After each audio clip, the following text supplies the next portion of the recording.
The house was quiet. Not the peaceful kind of quiet, but the kind that pressed on your chest like a weight. It was a 12-bedroom mansion perched on a hilltop, filled with priceless art and automated lighting. But somehow it felt hollow. At the center of it all, Ethan, 7 years old, barefoot, silent, and sitting on the floor of his room, staring at the same corner wall he always did. He didn't speak. He didn't make eye contact. He didn't like to be touched. Ethan had been diagnosed with nonverbal autism at age 3. His billionaire father, Mr. Grayson Holt, had tried everything: private therapists, elite specialists, custom-built sensory rooms, but nothing, and no one seemed to reach the boy, except for her. Her name was Amara. The staff called her the Maid. But to Ethan, she was something else entirely. She was the only one who didn't force a smile around him. The only one who never tiptoed or whispered. The only one who didn't look at him like he was broken. Every afternoon, after folding the laundry or wiping down the counters, she'd quietly enter his room, sit nearby, not too close, and start humming, never loud, never direct, just a soft tune from her childhood. Sometimes gospel, sometimes jazz, sometimes a lullaby her own mother sang when nights got hard, and slowly, something began to change. First, Ethan would stop rocking, then he'd tilt his head toward the sound, and eventually, after weeks of silence, he crawled closer. Not to speak, not to touch, just to be near her, and that was everything. Up until now, Mr. Holt had no idea. He was always away, meetings, flights, conferences. To him, staff was background, maid, cook, driver, interchangeable parts of a well-oiled machine. He didn't know that in his absence, the most important progress his son had ever made was unfolding at the hands of a woman he never noticed. But that was about to change, because one evening, earlier than expected, Mr. Holt came home, and what he saw would shatter everything he thought he knew about parenting, about privilege, and about the extraordinary soul in a maid's uniform who had reached his son when no one else could. Asterisk, the front door creaked. Open earlier than usual, Mr. Holt had cancelled a flight last minute, frustrated with a boardroom deal that went sideways. He wasn't in the mood for people, not assistants, not chefs, not even his son. But as he stepped inside and loosened his tie, something made him pause. The house wasn't silent. There was a sound, faint, soft, floating down the marble hallway. It wasn't music. It was ... humming, gentle, rhythmic, almost motherly. He followed it, past the foyer, past the dining room, down the corridor where his son's room sat, the one always dim, always isolated. The door was slightly ajar. He leaned in, and what he saw made his breath catch in his throat. There, on the floor, sat Amara, cross-legged, shoeless, her back resting against the wall. Ethan lay with his head in her lap, eyes closed, peaceful, and her fingers moved slowly through his hair, while her lips kept humming that same tune. Mr. Holt stood frozen, not because he was angry, not because of surprise, but because this was the first time in years he had seen his son at peace, not curled into himself, not covering his ears, not screaming, just breathing. Amara didn't notice him at first. She was too focused, too present. It wasn't until she reached for a blanket and tucked it around Ethan's shoulders that her eyes lifted and met his. There was no panic, no apology, just a quiet acknowledgement. I know you didn't expect this, but it's real. and it's saving him. Mr. Holt opened his mouth, but no words came out. For the first time in a long time, he didn't know what to say.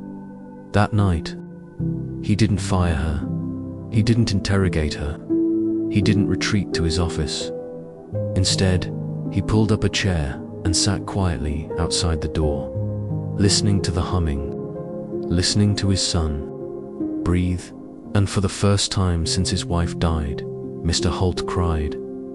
Not out of grief, but out of awe. Because sometimes, a stranger holds the key to everything you've been trying to fix, and you only realize it when you finally stop to watch. Asterisk the next morning. The sun peeked through Ethan's window earlier than usual. Amara was already in the kitchen, hands busy preparing breakfast, but her mind elsewhere. She had noticed Mr. Holt sitting outside Ethan's room. The night before, she had felt the shift, subtle but unmistakable. She braced herself for a conversation she had long avoided. But what came wasn't confrontation. It was curiosity. Mr. Holt stepped into the kitchen, a cup of coffee untouched in his hand. For a moment he didn't speak.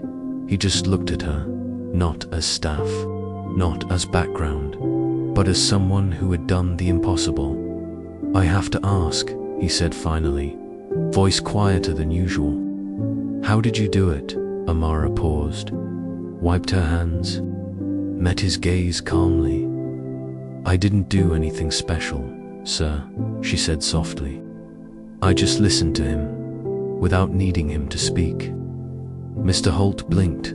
You mean, no program, no therapy, no, just presence? She hesitated, then added, he doesn't need fixing. He needs understanding. Silence hung in the air, but it wasn't heavy like before. It was thoughtful.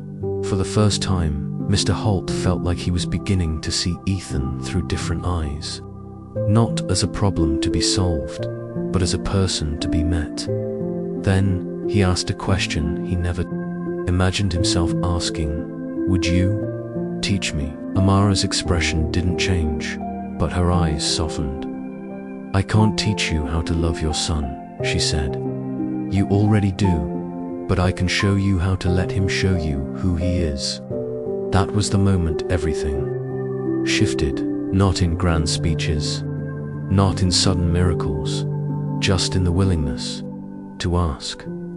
Asterisk, the days that followed were quiet but different. Ethan still didn't speak. He still didn't make eye contact most of the time. But something was opening. Slowly, like a flower in shade turning toward light dot. Mr. Holt began coming home earlier. Not to check on reports, not to make calls, but to sit, just sit, on the floor, near his son, sometimes with a picture book, sometimes with silence, sometimes with tears he didn't bother hiding anymore. Amara never instructed. She simply shared. She'd hand Mr. Holt a worn-out bear Ethan used to carry but had stopped touching. Offer it. Don't force it, she said. He did. Ethan didn't take it the first day, or the second. But on the third, his small hand brushed against it and didn't pull away. One afternoon, Mr. Holt noticed Ethan watching his hands, so he asked, gently, do you want to learn how to sign? Ethan blinked, then with clumsy fingers, tapped his chest twice. Me, it wasn't perfect, but it was a start. The staff noticed the change. Too, the man who used to walk through the house with clipped instructions and eyes glued to his phone, now knelt beside a child, mimicking sounds, drawing shapes, listening. And Amara. She simply watched from a distance, smiling, but never intruding. She knew this wasn't about her. It was about a father and a son finding each other in the spaces between words. Some bonds aren't loud, they aren't neat. They grow in the quiet, when we're brave enough to stay. Asterisk, one crisp morning, Mr. Holt stood at the edge of the garden, watching Ethan run his fingers through a wind chime. The sound was soft, tinkling, but to Mr. Holt, it was the loudest music he'd ever heard. Amara joined him quietly. "He likes the texture," she said, "and the randomness of the sound. It doesn't pressure him to respond." Mr. Holt nodded, then turned to her. "I've been thinking." She waited. "I want to make the foundation official. Not just in Ethan's name, in yours too." Amara blinked. "My name?" "Yes, the Amara Holt Initiative," he said. "To train caregivers, equip homes, fund real support, not clinics, not facilities, people." She didn't answer right away. Instead, she looked out at Ethan, who was now gently spinning a pinwheel in the grass. Then she said, "Only if it includes the families who can't afford anything." Mr. Holt smiled. "That's the only kind I care about." Later that evening, over dinner, Ethan surprised them both. He reached across the table and gently touched his father's hand. And then, slowly, using the few signs he knew, he asked, "You stay?" Mr. Holt swallowed hard. He nodded and signed back. "Always." That night, in a house that had once felt cold and echoing, there was warmth, not from the chandeliers, not from the fireplace, but from something far rarer.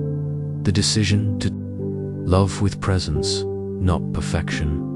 Asterisk, asterisk. Years passed. The mansion still stood, grand and immaculate, but something inside had changed. Laughter echoed through the halls. Ethan's artwork now lined the once empty walls, and in the garden, a plaque read, "To the ones who listened, without needing words." The Amara Holt Foundation. The foundation grew quietly but powerfully. It funded training centers across the country. It provided grants to single parents and under-resourced schools. It rewrote how caregivers were seen, not as hired help, but as healers. Amara never liked attention. She refused interviews. But every year, she would sit on stage at the foundation's gathering, just off to the side, as hundreds of parents, teachers, and children applauded. And Mr. Holt, he always saved her the front row seat. Ethan grew into a young man full of quiet insight. He didn't speak much, even then. But when he did, his words were chosen like poetry. At one event, when asked what helped him the most, he signed 3 simple words. "She saw me." The room fell silent. Not out of sorrow, but reverence, because those words said more than any speech ever could. One spring morning, Amara passed peacefully in her sleep. The house, the family, the foundation, all stood still that day. Ethan planted a tree in her memory, right where she used to hum beside him. And every year after, on the day she passed, he would sit beneath it with a single photo, a picture of the two of them on the floor, him leaning gently into her lap.